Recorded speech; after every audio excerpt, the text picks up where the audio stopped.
Our next question is from Noelle.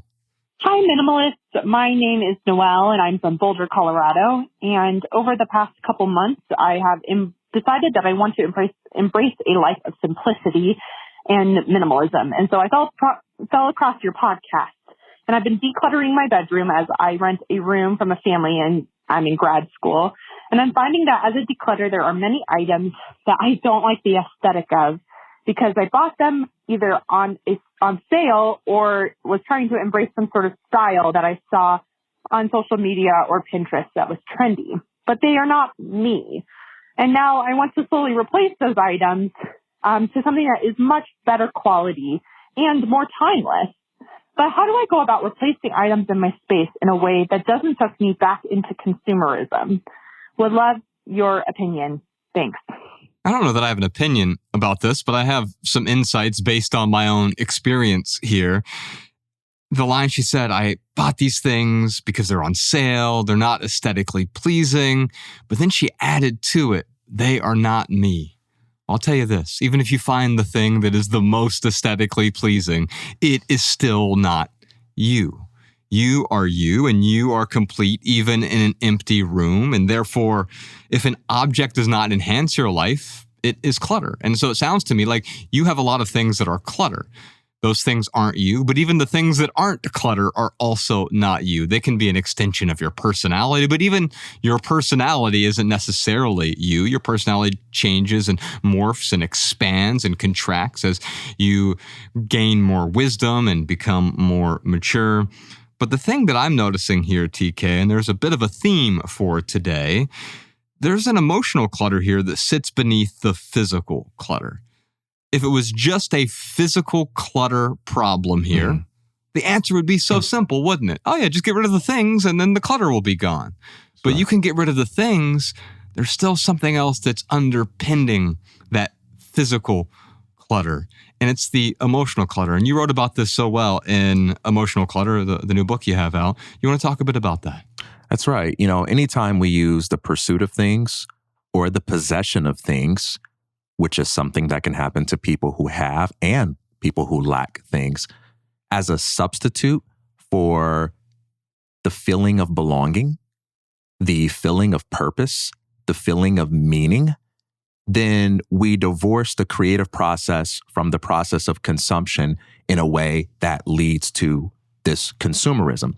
And that becomes a form of emotional clutter that eventually manifests itself in the form of the physical clutter. And once all that physical clutter piles up, we say, man, I feel so bad about this. But the problem started long ago, before the Amazon boxes piled up, before all the different possessions filled up your room. The problem started back when you said, I am going to look to that thing to be for me what only I and my creative power can be for me, right? And so that's part of the emotional aspect of this. And one of the things I would say is, as we've often talked about before, consumption is simply when you use resources to meet needs and desires, an innocent, natural process.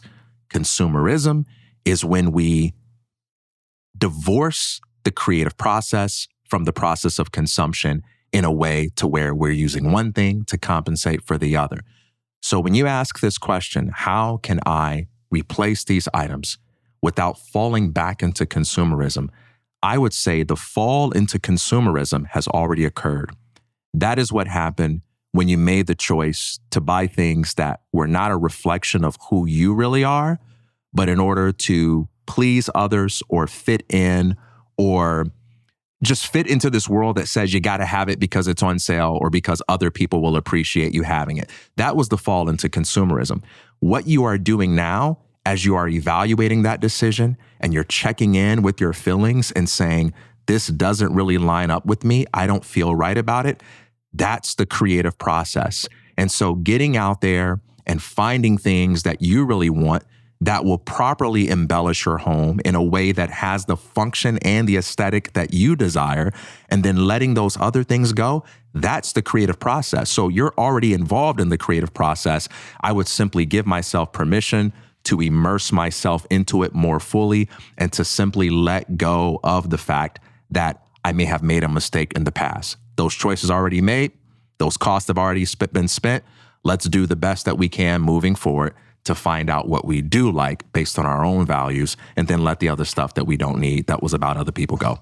What emotions do you hear coming up in this question? For me, there is obviously the regret of the things from the past. Yep. And one way to let go of the regret is to let go of the things that continue to remind you of the regret. Oh, I can't believe I bought that stupid thing. But once it's out of sight, quite often it does become out of mind once you've actually let it go. Maybe there's a bit of insecurity here. Like, oh, I won't be complete without these things. So there's that emotion as well. What other emotional clutter are you witnessing from a question like this? I sense a little bit of fear and self-doubt. The fear component is I know what I want to do going forward, but I'm afraid that since I've already made this mistake in the past, I might get stuck in this cycle of consumerism that I know doesn't reflect my values. There's a little bit of that fear. And that fear is springing from some self-doubt, which is I made a mistake before, I might end up making a mistake again. And I think the solution to the fear is the same as the solution to that self-doubt, and that's trusting yourself in two ways. Number one, trusting in your ability to learn from past mistakes. When you make decisions that don't serve you, you have the ability to look at that as feedback to upgrade your knowledge and say, all right, I can make a more informed decision next time. You got to trust your ability to learn. And the second thing is you've got to trust your taste. You know what feels good to you. You know what looks good to you. You know what smells good to you. And even though in the past you may have made decisions based on what looks, smells, and feels good to other people, you can trust that your taste and following those things are what's going to bring you the highest satisfaction. What you're bringing up there is actually the flip side of they're just not me. The items that I bought and brought into my life, they're just not me. All you're really saying there, let's uncouple it from they're not me. They don't adhere to my preferences, to my taste, to my desires, to the way I want my home to look right now. Maybe they actually did adhere to the way you thought you wanted your home to look and it didn't work out for whatever reason. Or just like someone who built a brand new kitchen in the 1990s and still has that kitchen today, it might feel out of date to them. And that's okay. What do we do in those scenarios? We simply let go. We stop holding on to the thing that is creating this other emotion in us, which is misery or discontent, which is obviously an emotion that is underpinning this question. Yeah. Because you hear the discontent, not only with the stuff that she purchased, but I don't even know where to go from here. And that's another emotion that you're experiencing here is the uncertainty. And what I'll tell you is that quite often, uncertainty is beautiful when we don't have too much of it. Uncertainty is a great seasoning. Now, some people like more uncertainty than others, just like some people like spicier food than other people. Some people like, oh, I want all the uncertainty. I want to go skydiving and rock climbing without ropes and whatever it is. They want that uncertainty. They don't even call it uncertainty. They call it variety or novelty or excitement. And so we all need a certain amount of uncertainty. Where it goes wrong is when we inject too much uncertainty into our daily lives that we no longer feel safe. Well, there's also a distinction between psychological certainty and philosophical certainty. Psychological certainty is the sense of knowing what feels right to me. I have psychological certainty about the fact that that movie was enjoyable to me.